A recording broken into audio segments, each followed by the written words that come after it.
Hay varias características de nuestro proceso constituyente que lo hacen muy particular, en algunos casos único en el mundo. La paridad, por ejemplo, es una de los instrumentos o características más importantes quizás que tiene este proceso constituyente y el trabajo de los 155, pero también la composición y la integración de representantes del mundo indígena es otra de las características relevantes para un debate que va a significar también una oportunidad importante de abordar los temas y demandas de los pueblos representados por los 17 constituyentes indígenas. Precisamente para abordar ese trabajo y para orientar también ese trabajo es que se ha creado el Observatorio Constituyente Indígena a cargo de la Fundación Institución de Desarrollo y Liderazgo Indígena.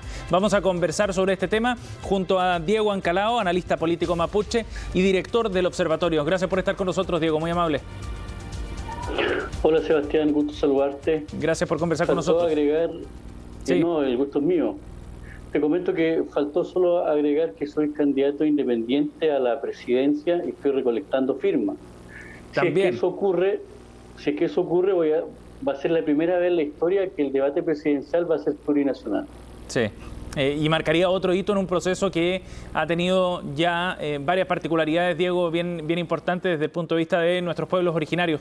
Diego, hablemos del observatorio y de cómo nace esta idea, pensando en el proceso que viene, en la representación también que tendrán los pueblos originarios con los 17 constituyentes. ¿Cuál es el rol que va a tener el observatorio o que busca desarrollar el observatorio? Mira, el observatorio se transforma en un instrumento, en una herramienta que permita no solamente recolectar y transformar en material de trabajo distintos informes desde el mundo indígena hacia el proceso constituyente para ser entregado a los constituyentes que han sido electos, de tal manera de romper un poco ese círculo en que la universidad y sus centros de estudios se han transformado en una especie de torre de marfil en la cual el dirigente social de la comunidad de base no tiene acceso. Entonces el instituto se transformaría en una relación entre la comunidad, el dirigente indígena, entre la academia y el proceso del debate constituyente, y va a ser constituido por todos esos profesionales que tengan la intención de colaborar con el debate plurinacional, de instalar en la nueva agenda y el nuevo pacto social los temas sentidos que los pueblos originarios en Chile tienen por 140 años de espera. Sí. ¿Cuáles son esos temas, Diego? Porque acá hay distintos pueblos representados y me imagino que las demandas quizás del pueblo mapuche pueden ser distintas en ciertas cosas más específicas respecto al pueblo Rapa Nui, al pueblo Aymara, etcétera. Pero ¿cuáles podrían ser las temáticas o los pilares comunes de los pueblos indígenas al momento de discutir la Constitución? La única diferencia con los demás pueblos es que con el único pueblo que el Estado de Chile firmó un tratado de reconocimiento fue con el pueblo mapuche, que es el Tratado de Trapigüe en el gobierno de Ramón Freire en el año 1825. Esa es la única diferencia porque es un instrumento jurídico que reconoce derechos territoriales, derechos políticos y gobernanza dentro del Biobío al sur, hasta Valdivia. Pero en todos los otros temas tenemos la misma sintonía con los demás pueblos. Por ejemplo, los derechos políticos que deben ser colectivos. Y esos derechos políticos son de participación dentro de las instituciones de decisiones del Estado, pero también dentro de ciertas autonomías territoriales que se puedan dar en donde se den las condiciones para poder ejercer este tipo de estatuto político. Pero también esta participación política no es solamente a nivel constitucional, a nivel del proceso constituyente, sino que la participación política debe ser transversal desde lo municipal, desde lo regional hasta lo legislativo. O sea, cupo reservado en la Cámara de Diputados y en el Senado. Pero también tenemos en común los derechos que son territoriales, que tiene que ver con espacios que fueron ocupados por pueblos ancestrales antes de que se constituyera el Estado de Chile. Otra de las demandas que tenemos en común son los derechos económicos, por ejemplo, que el artículo 20 de la Convención de Derechos Indígenas de las Naciones Unidas reconoce estos derechos colectivos y que habla de esos pueblos que fueron desprovistos, que se les usurpó sus instrumentos de desarrollo, ya sea económico o cultural o productivo, que deben ser restituidos y si no pueden ser restituidos deben ser compensados. Entonces, Esto va en relación con aquellos pueblos. Sí. Pero además de eso, cuando hablamos de lo territorial, hablamos que el agua es parte del territorio, por ejemplo, y entonces se tiene que terminar con que se le entreguen las tierras a las comunidades mapuches, por ejemplo, pero el agua esté inscrita a nombre de Walker. Eso es una cuestión que debe ser resuelta. Diego, entonces, en ese sentido, ¿tú dirías que la posición de los 17 constituyentes indígenas en la Constitución va a ser bastante homogénea? Porque eso facilitaría mucho también la forma en la que se plantean los temas respecto a los pueblos originarios en particular.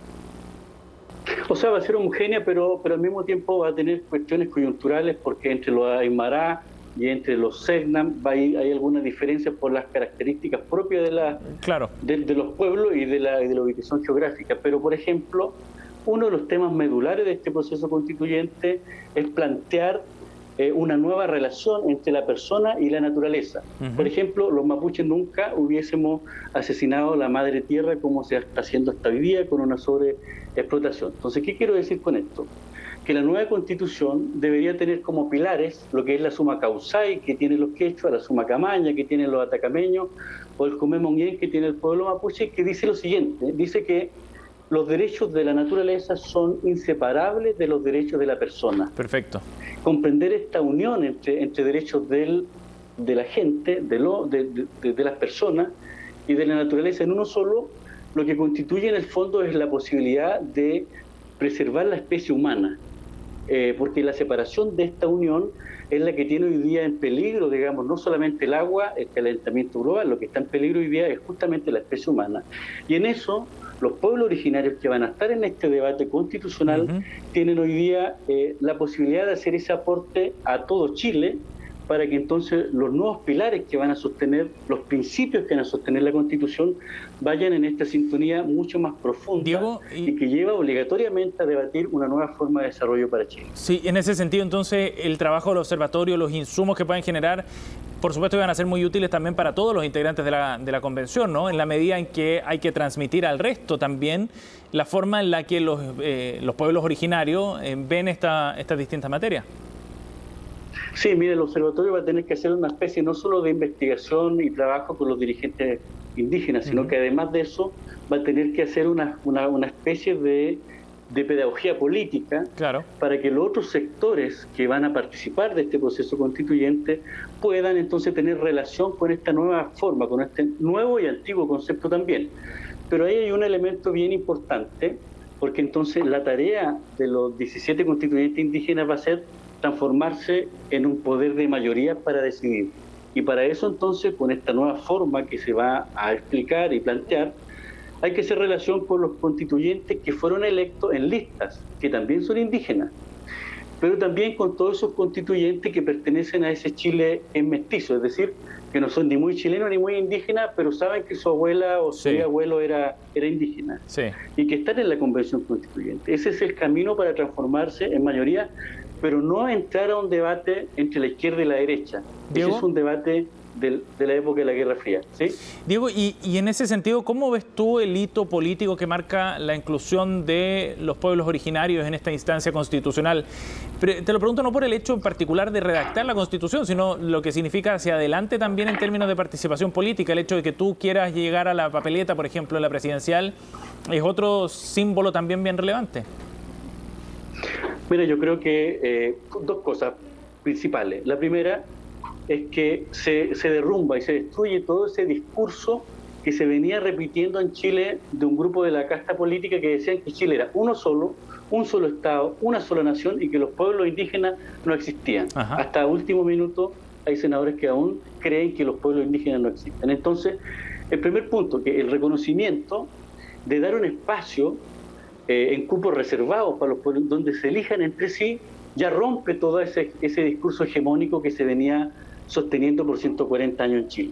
Lo segundo es que abre una puerta directa ahora a la participación política en la toma de decisiones en los instrumentos del Estado. Y ahí el punto que se va a debatir y que debería debatirse es el siguiente. Por ejemplo, la Constitución actual dice que la soberanía de la nación recae en la nación chilena. Toda la soberanía recae en la nación chilena.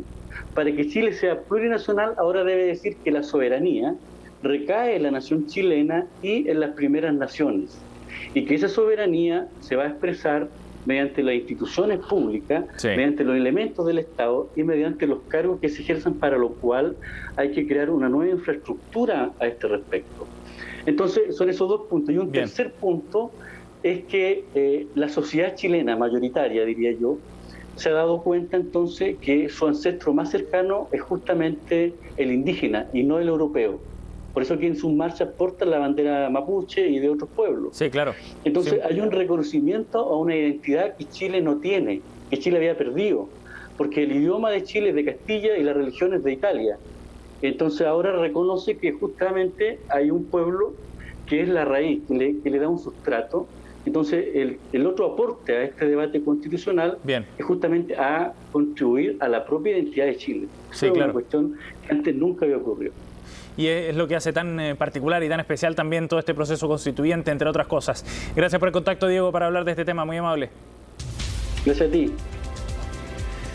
Bueno, características que hacen, como decíamos, bien singular el proceso constituyente chileno y que marcan además un hito en la búsqueda de nuevas relaciones y reconocimientos explícitos y cambios profundos también en la forma en la que el Estado de Chile se relaciona con sus pueblos originarios.